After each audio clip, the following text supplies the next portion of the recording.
सुप्रभात बच्चों। कल हमने भारतेंदु युगेन प्रमुख रचनाकार और निबंधकार बालकृष्ण भट्ट जी का परिचय और उनके द्वारा लिखित निबंध साहित्य जन समूह के हृदय का विकास है का संक्षेप में अध्ययन किया था। इस निबंध के प्रारंभ में बालकृष्ण भट्ट जी ने ये बताया कि जिस किसी भी काल में मनुष्य जिस मनह स्थिति में उसमें चाहे हर्ष हो, शोक का भाव हो, पीड़ा का भाव हो, भक्ति या तेजोदीप्त वीरता का भाव हो, वह सारे भाव साहित्य का अंग बनते हैं, साहित्य के रूप में अभिव्यक्ति पाते हैं। इसी के आगे निबंध के दूसरे अनुच्छेद को आज हम लेते हैं। हमारे पुराने आर्यों का साहित्य वेद है। उस समय आर्यों की शेषवावस्था थी, बालकों के समान जिनका भाव, भोलापन, उदार भाव, निष्कपट व्यवहार वेद के साहित्य को एक विलक्षण तथा पवित्र माधुर्य प्रदान करते हैं। बालकृष्ण भट्ट जी कहते हैं कि भारत का जो प्राचीनतम साहित्य है वो आर्यों द्वारा रचित वेद है। आर्यों के द्वारा 4 वेदों की रचना की गई थी, ऋग्वेद, सामवेद, यजुर्वेद और अथर्ववेद। इन चारों वेदों में जो अलग अलग भावों से जुड़े हुए हैं, इनकी रचना में भट्ट जी कहते हैं कि आर्य संस्कृति का यह प्रारंभिक दौर था। जैसे शिशु का मन जो है वह निश्चल होता है, उसमें उदारता रहती है, निष्कपटता रहती है, निष्कलुष मन होता है, उसमें भोलापन रहता है, कोमल भावनाएं रहती है। उसी प्रकार आर्यों द्वारा रचित उनके साहित्य वेद जो है उनमें एक विलक्षण और पवित्र सुकोमलता का, माधुर्य का, प्रेम का भाव अभिव्यक्त हुआ है। उसमें किसी भी प्रकार का राजनीतिक, सामाजिक छल, छद्म और कपट का समावेश नहीं है। वेद जिन महापुरुषों के हृदय का विकास था, वे लोग मनु और याज्ञवल्क्य के समान समाज के आभ्यंतरिक भेद, वर्ण विवेक आदि के झगड़ों में पड़ समाज की उन्नति या अवनति की तरह तरह की चिंता में नहीं पड़े थे। कणाद या कपिल के समान अपने अपने शास्त्र के मूलभूत बीज सूत्रों को आगे बढ़ाकर प्राकृतिक पदार्थों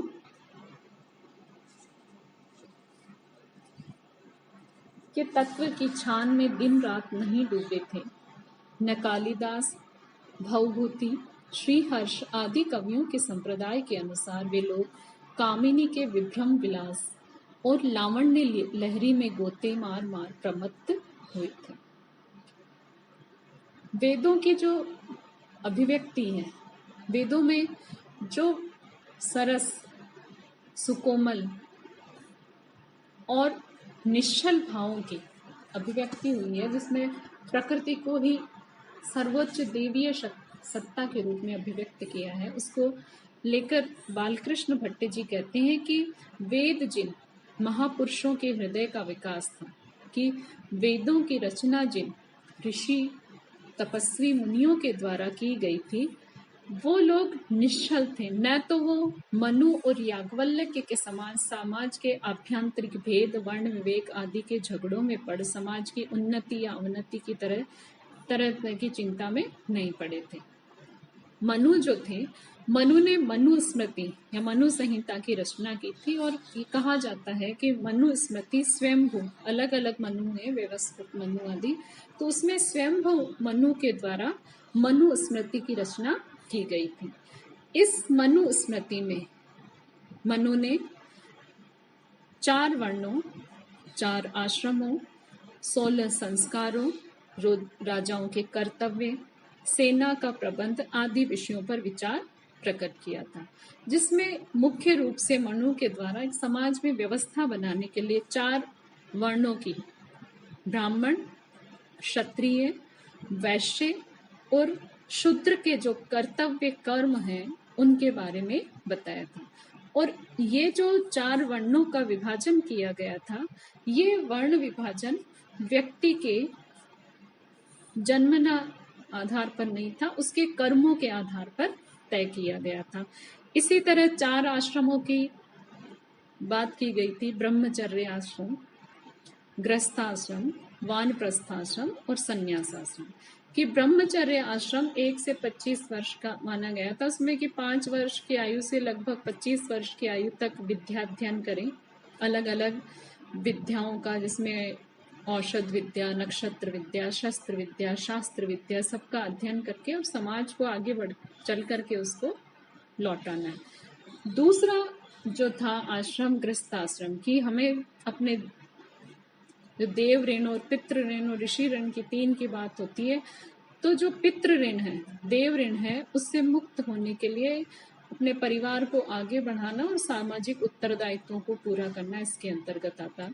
तीसरा वानप्रस्थ आश्रम था, उसमें पारिवारिक उत्तरदायित्वों से मुक्त होकर के समाज से हमने जो ग्रहण किया है उसको लौटाना और ईश आराधना करना। इसके 50 से 75 वर्ष, 100 वर्ष की आयु मानते हुए की गणना करते हुए बताई गई थी बात। और चौथा था संन्यास आश्रम, जिसमें सब कुछ त्याग करके, सब मोह माया से मुक्त होकर के निर्जन वन भूमि में तपस्या करना, ईश्वर की आराधना करना और जन्म मरण के चक्र से मुक्ति प्राप्ति के लिए मोक्ष प्राप्ति का प्रयास करना, ये बताया गया था मनु के द्वारा। और याज्ञवल्क्य के वैदिक कालीन ऋषि और दार्शनिक थे। इन्होंने वैदिक साहित्य में शुक्ल यजुर्वेद की वादसेनी शाखा के ये दृष्टा थे। याज्ञवल्क्य ने शतपथ ब्राह्मण और याज्ञवल्क्य स्मृति की रचना की थी, जिसमें उन्होंने ब्रह्म ही सर्वोपरि तत्व है, यह बात कही थी। तो इन दोनों के द्वारा समाज के जो भीतरी भेद है, वर्ण विवेक, जो वर्णों को वर्ण व्यवस्था समाज में बांटी गई थी 4 वर्णों के, वो मैंने बताया, ब्राह्मण, क्षत्रिय, वैश्य और शूद्र। इन सबके झगड़ों में पड़ समाज की किस प्रकार उन्नति उत्थान की ओर समाज बढ़े और किस या हमारा समाज कहीं पतन की ओर अग्रसर तो नहीं होता, इन सारे बातों का विचार जो है वो वेदों के रचयिताओं के द्वारा नहीं किया गया था। कणाद या कपिल के समान अपने अपने शास्त्र के मूलभूत बीज सूत्रों को आगे कर प्राकृतिक पदार्थों के तत्व की छान में दिन रात नहीं डूबे रहते थे। कणाद ऋषि थे जिन्होंने इनको प्राचीन भारत का वैज्ञानिक एवं दार्शनिक माना जाता है। और कणाद ने लगभग 500 ईसा पूर्व पदार्थ की अविभाज्यता का सिद्धांत प्रतिपादित किया था। उनके अनुसार, उनके सिद्धांत जो था, उसके मतानुसार जो परमाणु सिद्धांत है कि पदार्थ की सूक्ष्म तक इकाई जो है परमाणु होती है, और इनका वैशेषिक सूत्र की इन्होंने रचना की थी, जिसमें वैशेषिक दर्शन का प्रतिपादन कणाद के द्वारा किया गया था। कपिल को सांख्य शास्त्र का प्रवर्तक माना जाता है। कपिल स्मृति में इन्होंने तत्व ज्ञान के द्वारा मोक्ष प्राप्त करने के बारे में विस्तार से बताया है।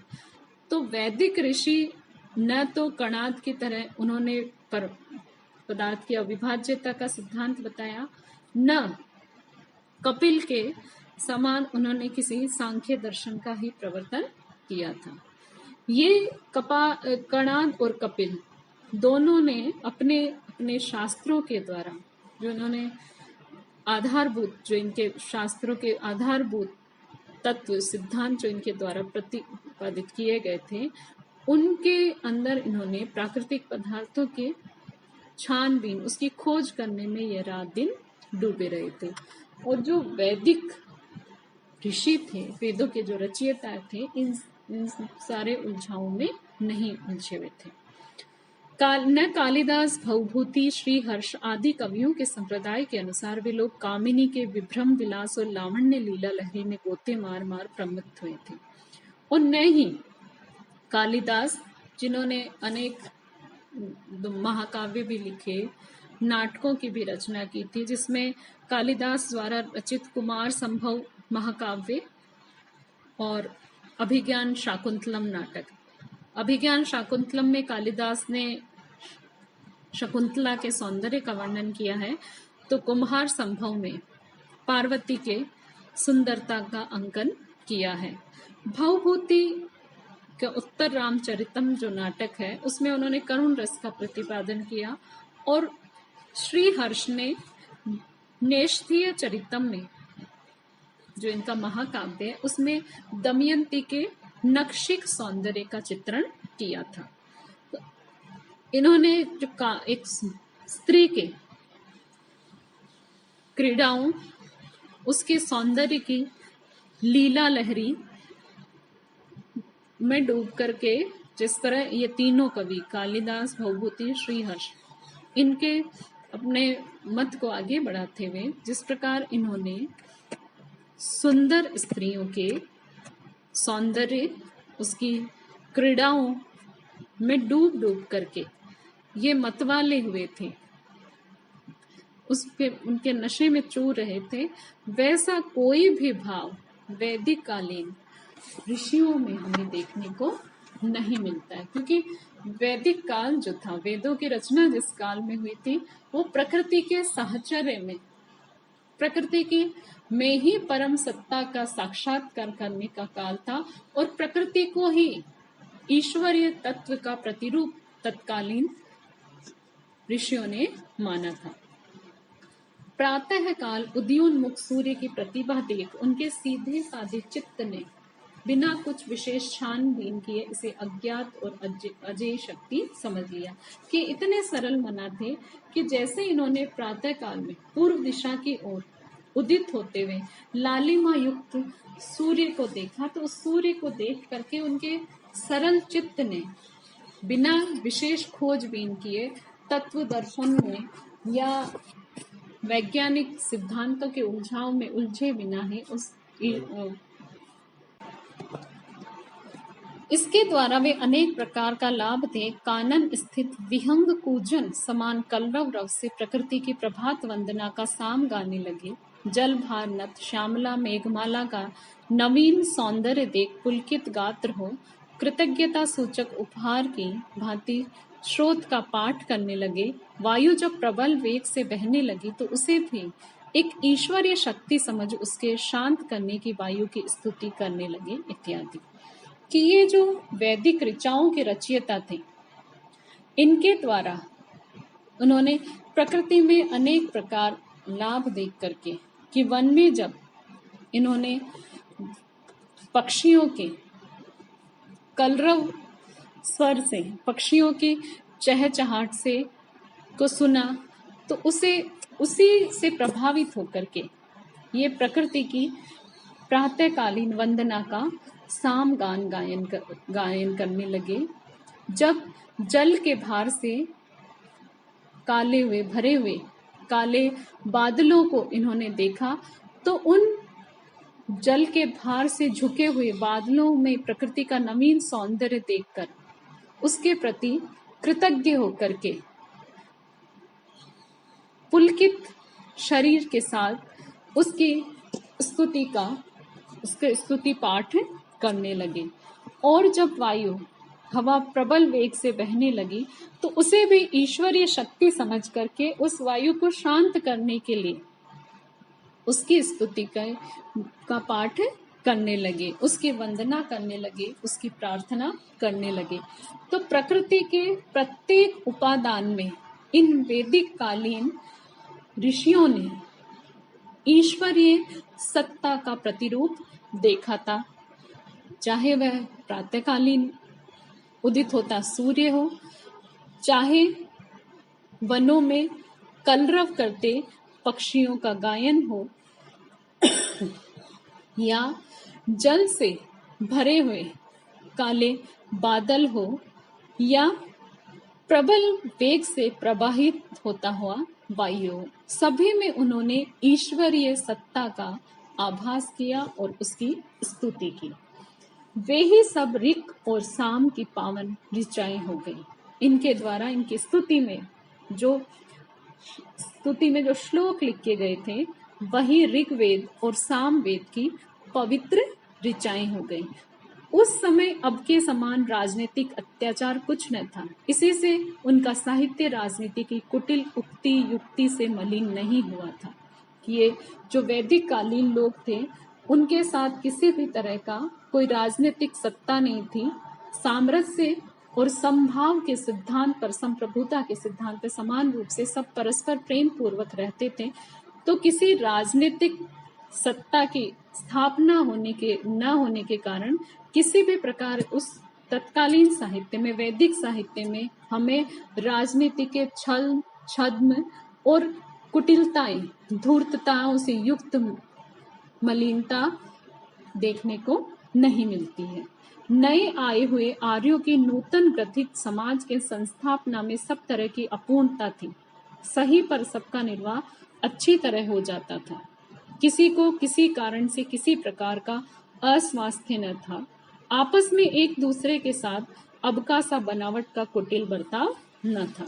कि आर्य जो अलग अलग देशों से यात्रा करते हुए भारत भूमि में आए थे, उनका ये नवीन निर्मित हो रहा जो समाज था उसमें कई सारी कमियां थी, व्यवस्थागत कमियां थी।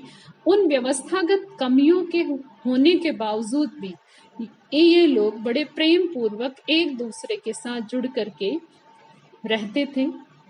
उनमें किसी भी प्रकार का द्वेष या वैचारिक वैमनस्य और रुग्णता देखने को नहीं मिलती। उनके आपसी संबंधों में किसी भी प्रकार का दिखावटीपन नहीं था और न ही आपस में एक दूसरे के साथ वो कोई कुटिल व्यवहार किया करते थे। इसीलिए उस समय के उनके साहित्य वेद में भी कृत्रिम भक्ति, कृत्रिम सौहार्द, कपाट वृत्ति, बनावट और चुना चुनी के स्थान नहीं पाया।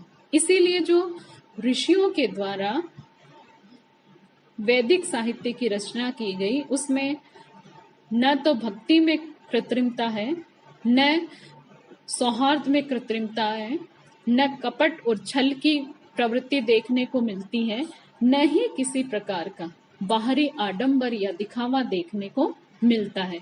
जो भी है वह एक सरल, निष्कपट, हृदय से निश्रित हुए प्रकृति की उपासना के सहज भाव है जो वैदिक ऋचाओं के रूप में प्रस्फुटित हुए थे।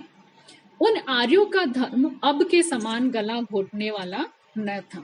सबके साथ सबकी खान पान द्वारा सहानुभूति रहती थी। उनके बीच धार्मिक मनुष्य अब के धर्म ध्वजियों के समान दाम्भिक बन महाव्याधि सदृश लोगों के एक गल ग्रह न थे। जो आर्य थे उनका धर्म दूसरों का गला घोटने वाला नहीं था, यानी कि स्वयं की श्रेष्ठता साबित करने के लिए दूसरों को कमतर आंकने वाला उनका धर्म नहीं था। सबके पास आपसी सौहार्द होने के कारण एक दूसरे के साथ खाना पीना, उठना बैठना उनके दैनिक जीवन में शामिल था। और उनके जो धार्मिक अनुष्ठान होते थे, उन धार्मिक अनुष्ठानों के कर्ता जो यजमान होते थे और जो तपस्वी होते थे उस याज्ञिक अनुष्ठान को पूरा करने वाले, वह किसी भी प्रकार के दंभ से युक्त नहीं होते थे।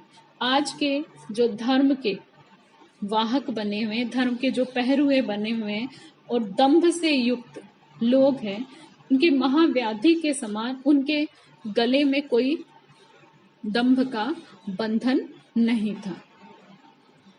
सीधाई, भोलापन और उदार भाव उनके साहित्य के एक एक अक्षर से टपक रहा था कि हृदय की सरलता, सहजता और सबके प्रति निश्चलता से युक्त उदारता का भाव उनके साहित्य के एक एक अक्षर में दिखाई देता है।